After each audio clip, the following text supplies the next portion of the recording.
Today, Canto XXX of Dante's Purgatorio, in which Beatrice descends from heaven and rebukes the poet. Now, on Kurt reads a poem, Canto XXX of Dante's Purgatorio. When the septentrion of the highest heaven, which never either setting knew or rising, nor veil of other cloud than that of sin, and which made every one therein aware of his own duty, as the lower makes whoever turns the helm to come to port. Motionless halted the voracious people that came at first between it and the griffin, turned themselves to the car as to their peace. And one of them, as if by heaven commissioned, singing Venne Sponsa de Libano, shouted 3 times, and all the others after. Even as the blessed at the final summons shall rise up, quickened each one from his cavern, uplifting light the reinvested flesh, so upon that celestial chariot 100 rose ad vocum tanti senis, ministers and messengers of life eternal. They all were saying Benedictus qui venis, and scattering flowers above and around about. Manibus odate lilia plenis. Ere now have I beheld as day began the eastern hemisphere all tinged with rose, and the other heaven with fair serene adorned, and the sun's face uprising overshadowed, so that by tempting influence of vapors for a long interval the eye sustained it. Thus in the bosom of a cloud of flowers, which from those hands angelic ascended, and downward fell again, inside and out, over her snow-white veil with olive synced, appeared a lady under a green mantle, vested in color of the living flame. And my own spirit that already now so long a time had been, that in her presence trembling with awe it had not stood abashed, without more knowledge having by mine eyes, through occult virtue that from her proceeded, of ancient love the mighty influence felt. As soon as on my vision smote the power sublime that had already pierced me through, ere from my boyhood I had yet come forth, to the left hand I turned with that reliance with which the little child runs to his mother when he has fear or when he is afflicted, to say unto Virgilius, Not a drachma of blood remains in me that dost not tremble. I know the traces of the ancient flame. But us Virgilius of himself deprived had left, Virgilius, sweetest of all fathers, Virgilius to whom I for safety gave me, not whatsoever loss the ancient mother availed my cheeks now purified from dew, that weeping they should not again be darkened.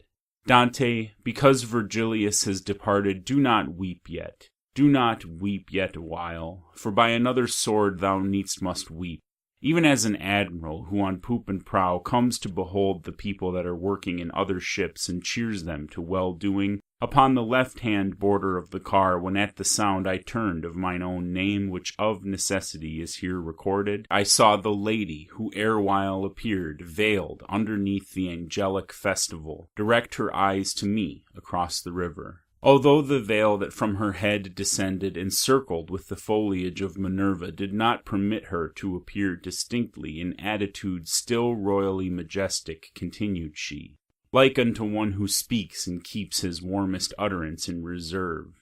Look at me well, in sooth, I'm Beatrice. How didst thou deign to come unto the mountain? Didst thou not know that man is happy here? Mine eyes fell downward into the clear fountain, but seeing myself therein, I sought the grass, so great a shame did weigh my forehead down.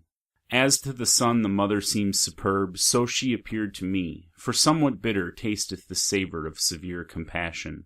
Silent became she, and the angels sang suddenly, In te Domini speravi, but beyond, pedes meos did not pass.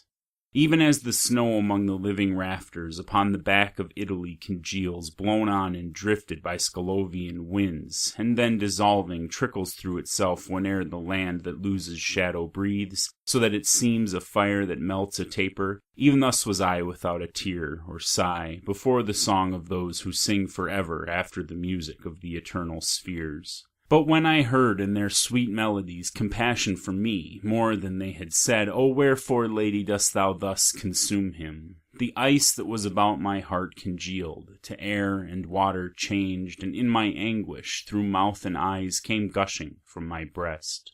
she on the right-hand border of the car still firmly standing, to those holy beings thus her discourse directed afterwards.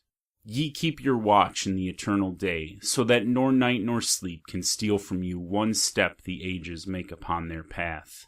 Therefore my answer is with greater care, that he may hear me who is weeping yonder, so that the sin and dole be of one measure. Not only by the work of those great wheels that destine every seed unto some end, according as the stars are in conjunction, but by the largesse of celestial graces, which have such lofty vapors for their reign that near to them our sight approaches not. Such had this man become in his new life, potentially that every righteous habit would have made admirable proof in him.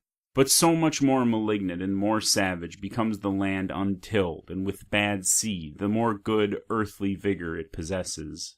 Sometime did I sustain him with my look, revealing unto him my youthful eyes. I led him with me turned in the right way.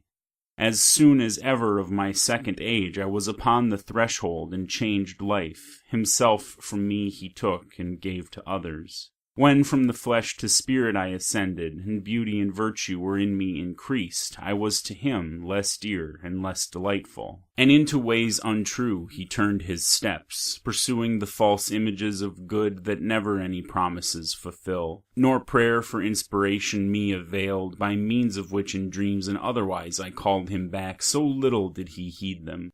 So low he fell that all appliances for his salvation were already short, save showing him the people of perdition. For this I visited the gates of death, and unto him who so far up has led him, my intercessions were with weeping borne. God's lofty fiat would be violated if Lethe should be passed, and if such viands should tasted be withouten any scot of penitence that gushes forth in tears. Thus ends Canto XXX of Dante's Purgatorio. Hey, thanks for watching, and have a great day.